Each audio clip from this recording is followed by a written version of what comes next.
Hello friends, welcome to our channel Gyan for you. दोस्तों, इस channel पर आप देखेंगे आध्यात्मिक, देश और दुनिया, वास्तुशास्त्र और घरेलू चिकित्सा के कुछ गुणकारी उपाय। क्या द्रौपदी थी अभिमन्यु के वध का कारण? कुरुक्षेत्र के भूमि में लड़ी गई महाभारत के युद्ध से तो हम सभी परिचित हैं। अपने बचपन के दिनों से ही हम पांडवों और कौरवों के मध्य हुए भीषण युद्ध के बारे में सुनते और पढ़ते आए हैं। महाभारत का युद्ध पांडवों और कौरवों के बीच हस्तिनापुर के साम्राज्य को लेकर उनके बीच बिगड़ते रिश्तों पर आधारित था। कौरवों के अंदर अपने चचेरे भाइयों पांडवों के लिए पनप रही ईर्ष्या ही महाभारत जैसे भयंकर युद्ध का कारण बनी। वैसे तो लालच, ईर्ष्या, जलन आदि ने पांडवों और कौरवों को एक दूसरे से अलग रख रखा था, परंतु जब से पांडवों का विवाह पांचाल नरेश की राजकुमारी द्रौपदी से हुआ, तब से पांडवों और कौरवों के मध्य कुछ ऐसा घटनाक्रम घटित हुए जिसने महाभारत जैसे भीषण युद्ध की नींव रख दी। महाभारत ग्रंथ में बताई गई कई घटनाएं इस बात की ओर स्पष्ट संकेत करती है कि कहीं न कहीं द्रौपदी के कारण ही अंततः कौरवों को उनके पापों की सजा मिला पाए और समस्त कौरवों का पांडवों द्वारा महाभारत के युद्ध में अंत कर दिया गया।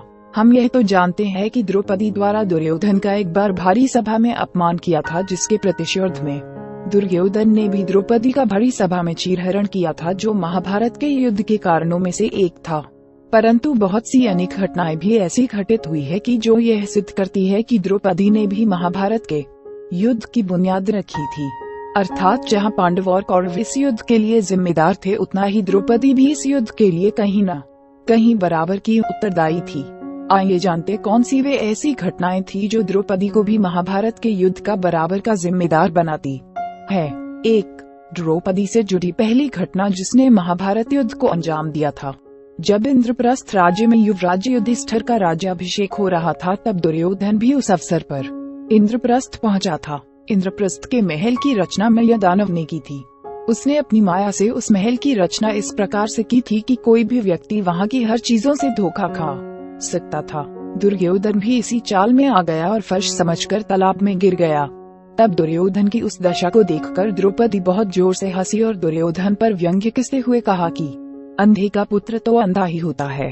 उस समय दुर्योधन ने अपनी भारी सभा में हुए अपमान का बदला लेने का दृढ़ निश्चय किया था। 2. इंद्रप्रस्थ में हुए अपने अपमान का बदला लेने के लिए दुर्योधन ने पांडवों को जुए के खेल के लिए आमंत्रित किया तथा इस खेल में दुर्योधन ने अपने मामा शकुनी के मदद से पांडवों के साथ छल किया और पांडवों का सारा राज्य जीत लिया। यहाँ तक कि इस खेल में पांडव द्रौपदी का सम्मान भी हार गए। दुर्योधन अपने अपमान का बदला भुला नहीं था। उसने भरी सभा में अपने भाई दुशासन के हाथों द्रौपदी का चिर हरण करने का प्रयास किया। पांडवों सहित भीष्म, द्रोणाचार्य सभी मूक बने रहे। कोई भी द्रौपदी का सम्मान बचा नहीं पाया। उस समय द्रौपदी ने यह प्रतिज्ञा ली थी कि वह तब तक अपने खुले बालों को में जुड़ा नहीं करेगी जब तक वह दुशासन के रक्त से अपने बाल धो न ले। द्रौपदी की यही प्रतिज्ञा ने पांडवों को भी क्रोधित किया और यह भी महाभारत के युद्ध की ओर बड़ा एक कदम साबित हुआ। 3. पांडव के एक चोपड़ का दांव हारने के कारण उन्हें वनवास भी मिला था। इस वनवास के लिए जब पांडव वन की ओर जा रहे थे, तब द्रौपदी भी उनके साथ गई। पांडव द्रौपदी को महल में ही रखना चाहते थे, परंतु द्रौपदी का पांडवों के साथ वनवास के लिए चलने का मुख्य कारण यह था कि पांडव चाहे जिस हाल में भी रहे, परंतु उन्हें अपने पत्नी का अपमान सदैव याद रखना होगा। अतः पांडवों को अपने अपमान का प्रतिशोध याद दिलाने के लिए द्रौपदी ने भी पांडवों के साथ वनवास को चुना। 4. जुए में जब अपना सब कुछ गिरवा कर पांडव वनवास काट रहे थे, तभी एक दिन वन में शिकार को आए दुर्योधन के जीजा जयद्रथ की नजर द्रौपदी पर पड़ी।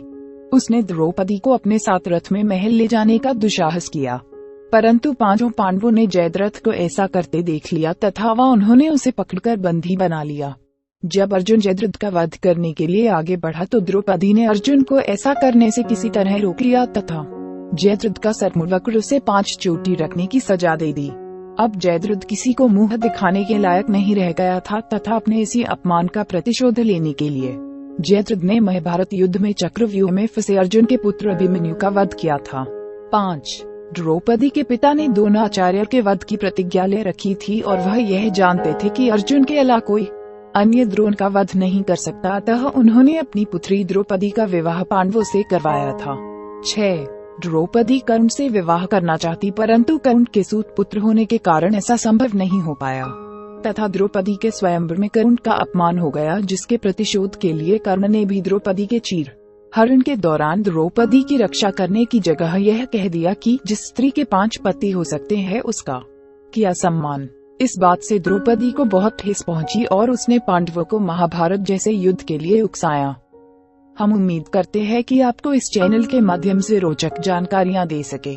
आप अपने सुझाव हमें कमेंट में भेजिए और अगर आप किसी कहानी या तथ्य के बारे में जानकारी चाहते हैं तो वो भी हमें कमेंट बॉक्स में भेजिए और हमारे चैनल को सब्सक्राइब करें। धन्यवाद।